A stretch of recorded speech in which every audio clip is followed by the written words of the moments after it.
En la actualidad, los paradores nacionales de turismo son bienes del patrimonio del Estado que forman además parte del patrimonio adscrito al Instituto de Turismo de España, Turespaña, en los que desarrolla su actividad mercantil la Sociedad Estatal Paradores de Turismo de España S.A.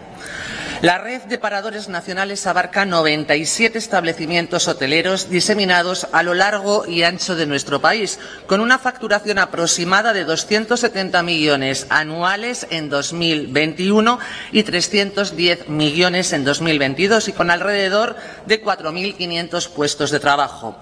Es evidente que los paradores nacionales conforman una red hotelera y gastronómica de reconocido prestigio que complementan la amplia y variada oferta turística que se ofrece en España.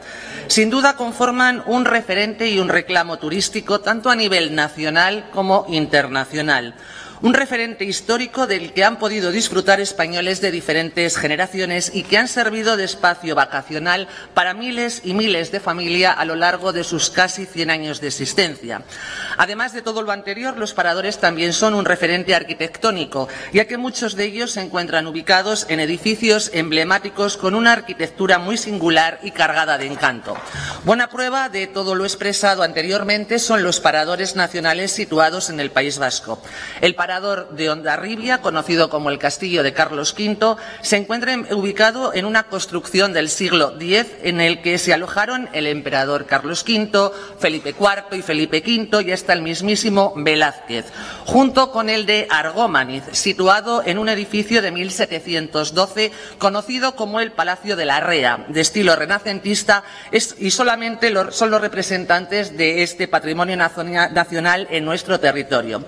Todos somos conocedores de que el desgobierno del señor Sánchez pacta con el PNV un cronograma de competencias a transferir al País Vasco. Entre ellas se encuentra el compromiso de transferir los 2 paradores nacionales situados en este territorio.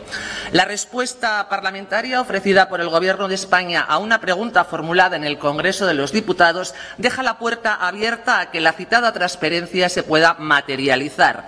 La respuesta expresa que respecto a la posibilidad de la participación de las comunidades autónomas en la Sociedad Estatal Paradores de Turismo de España S.A. hay que recordar el contenido de la sentencia del Tribunal Constitucional 31/2010 del 28 de junio, en el que se establece que corresponde al Estado con entera libertad la participación expresada, así como también sus concretos términos, formas y modo de articulación, con el alcance general que pueda tener esta concreta modalidad de cooperación. Es decir, una respuesta ambigua que en ningún caso cierra la puerta a la posible transferencia al Gobierno vasco de los 2 paradores nacionales.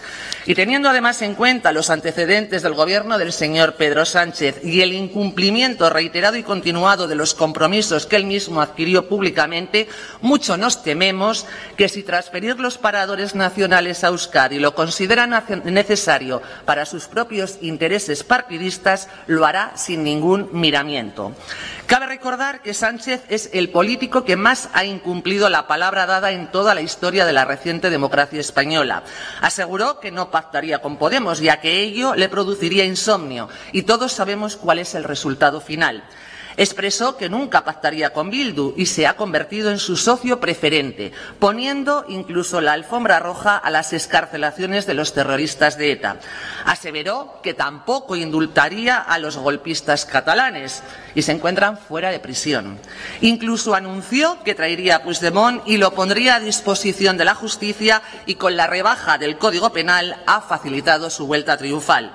Por último, ya que podríamos continuar hasta el infinito y más allá, relatando las falsedades del señor Sánchez, llegó al Gobierno presentándose como el Robin Hood en la lucha contra la corrupción, para acabar impulsando una reforma legislativa que supone un abaratamiento sin precedentes por la comisión de dichos delitos. Por todo ello es evidente que la unidad de la marca de los paradores nacionales se encuentra en peligro si Sánchez necesita utilizarlos como moneda de cambio para perpetuarse en la Moncloa. Transferir 2 paradores nacionales supone peccata minuta en ese proceso que ya inició desde su llegada al poder, ese proceso de subastar España. Para alguien como el señor Sánchez, capaz de mentir de forma notoria, pública y reiterada, convirtiéndose en un personaje inmune a la hemeroteca, nada ni nadie puede suponer un obstáculo para su insaciable voracidad de permanecer en el poder. Indicábamos al inicio de la intervención que los paradores nacionales son un elemento que contribuye a la dinamización de nuestra economía a través de su oferta hotelera y gastronómica. Pero los paradores nacionales son mucho más que un ejemplo de modelo hotelero. La marca Paradores no es más que una prolongación de la marca España y por ello la unidad de la marca Paradores supone también la unidad de España como nación. La red de paradores, fundada en 1928, trasciende las coyunturas o los gobiernos existentes en cada momento. Han pervivido y pervivirán más allá de ideologías o regímenes políticos concretos.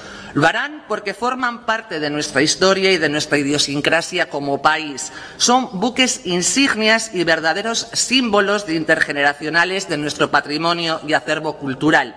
Abuelos, padres, nietos han disfrutado y seguirán disfrutando de un conjunto hotelero, gastronómico, arquitectónico y cultural que nos hace diferentes como país. Las marcas Paradores y la marca España deben permanecer unidos, porque ambos de forma conjunta conforman nuestra soberanía nacional. Pero lo decíamos con anterioridad, la soberanía de España como país está en situación de riesgo mientras Sánchez se mantenga en la Moncloa. No existe límite, ni territorio, ni principio ético a la hora de tratar de perpetuarse en el poder.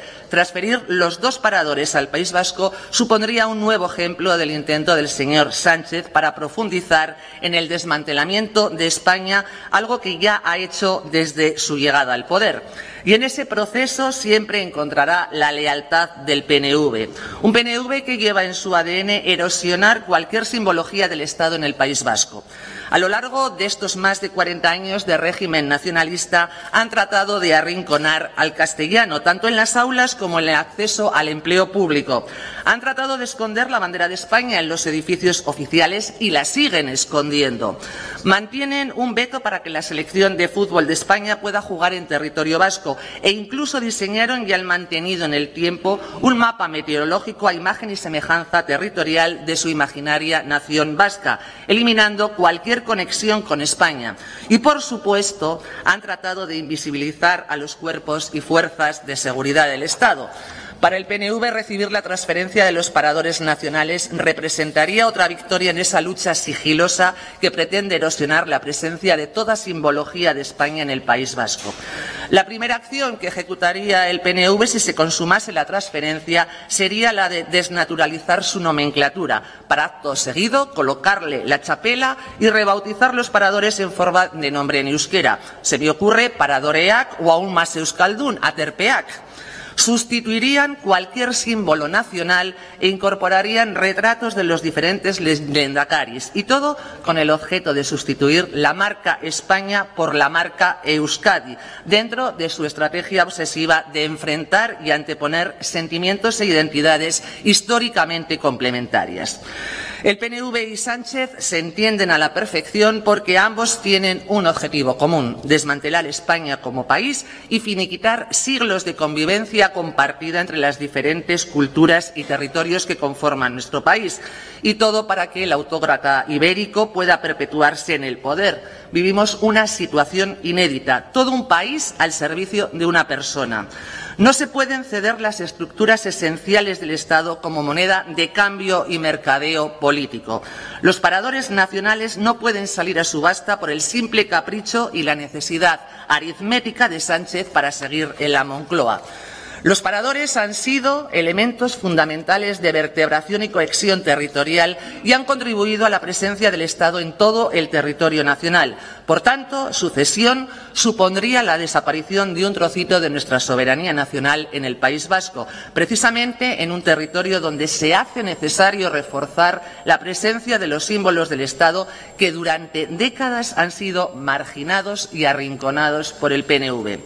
En el caso que nos ocupa y teniendo en cuenta con quién nos jugamos los cuartos, entendemos necesario actuar de forma preventiva y poner la venda antes de que la herida comience a sangrar y sea ya imposible detener la hemorragia sanchista. Por ello, solicitamos que este Parlamento muestre su rechazo a toda tentativa de Sánchez de transferir la gestión de los dos paradores nacionales del País Vasco. Los paradores los queremos aquí, en nuestra tierra, porque forman parte de nuestro patrimonio y de nuestra cultura, pero no bajo el paraguas y la tutela sabiniana, porque ello pervertiría su espíritu y, sobre todo, su esencia. Los paradores son vascos y, por tanto, como decía el ilustre Miguel de Unamuno, doblemente españoles. Los paradores de Hondarribia y de Argómaniz deben mantener y combinar, como lo hacen hasta ahora, su esencia vasca y española. Son dos magníficos ejemplos de la histórica españolidad que tenemos en el País Vasco. Representan a la perfección la fusión histórica de los vascos como españoles que somos y que tanto empeño tienen en eliminar el nacionalismo vasco. Conforman un buen maridaje, vertebrado a lo largo de siglos de historia común, al que no estamos dispuestos a renunciar y que nos comprometemos a reforzar. De ahí que hoy traigamos esta iniciativa a debatir en este Parlamento. En los estados descentralizados, incluyendo los federales, donde conviven diferentes administraciones territoriales, se suelen dar tres tipos de dinámicas que conducen a tres tipos de modelos. Hay administraciones que se ignoran, hay administraciones que cooperan y luego hay administraciones que compiten entre sí, que es el caso de España, ¿no? Se gasta muchos recursos económicos, humanos y materiales en competir entre sí. Los traspasos competenciales no los decide el gobierno. La respuesta a esto, si fuera una pregunta, es sencilla. No existe una competencia en paradores nacionales. Paradores lo que hace es ejercer una actividad mercantil. Y paradores solo tiene sentido como red. ¿Qué es lo razonable? Lo más razonable es que se siga gestionando a través de una empresa pública, como se está haciendo ahora, y que los gobiernos autonómicos e incluso los locales se coordinen, en este caso, con la empresa pública Paradores, precisamente para promocionar ese extraordinario patrimonio que usted también lo ha citado en su iniciativa. Bueno, año nuevo, vida nueva se suele decir, ¿no? Este suele ser el dicho más popular al comienzo de cada nuevo año.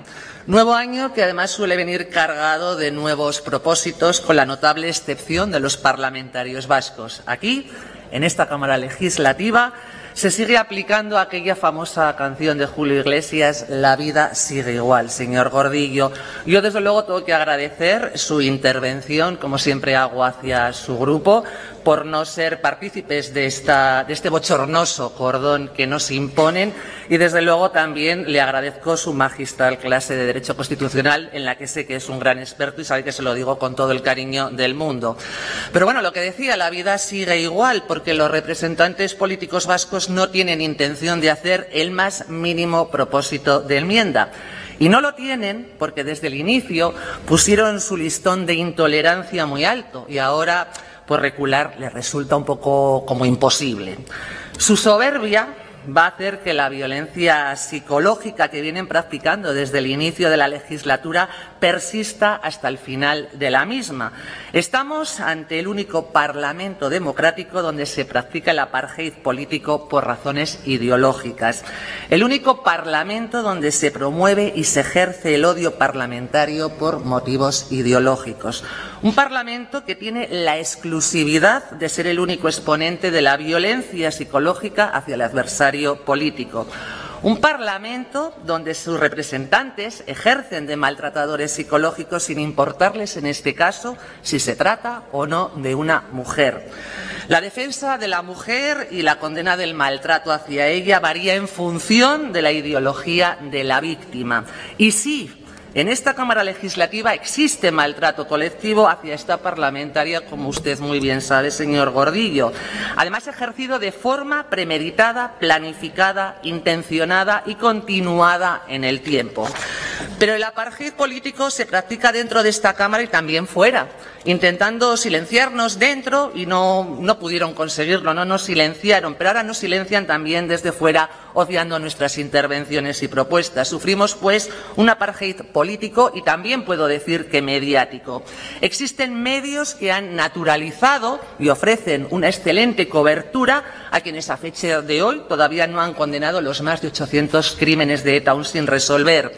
Presentan como moderados y les ofrecen además una amplísima cobertura a quienes en su ideario político llevan incorporado un proyecto de ruptura constitucional. y tratan con absoluta normalidad a formaciones políticas que simpatizan abiertamente con regímenes totalitarios contrarios a los derechos humanos, como Venezuela, Cuba o Irán. Por el contrario, omisión absoluta a quienes defendemos un ideario democrático con el uso exclusivo de la palabra, con el argumento tan infantil como silenciar lo que llaman ultraderecha, digo que lo llaman ellos. Defender la unidad de España es ultraderecha. Querer el reconocimiento de las víctimas del terrorismo es ultraderecha. Apostar por un modelo de solidaridad recíproca donde se fomente la cultura del empleo es ultraderecha. Exigir que los vascos podamos pasear con mayores niveles de seguridad por nuestros pueblos y ciudades es ultraderecha. Expresar que además de la violencia contra las mujeres, que por supuesto existe, también existen otras formas de violencia en el ámbito doméstico y que también hay que denunciar, es ultraderecha. Así que simplemente finalizo diciendo que pierdan toda esperanza de que su apartheid vaya a surtir efecto, porque mal que les pese, vamos a seguir luchando contra viento y marea para continuar representando a los millones de ciudadanos cuya voz quieren todos ustedes silenciar, todos ustedes y la progresía política y mediática subvencionada que existe en este país.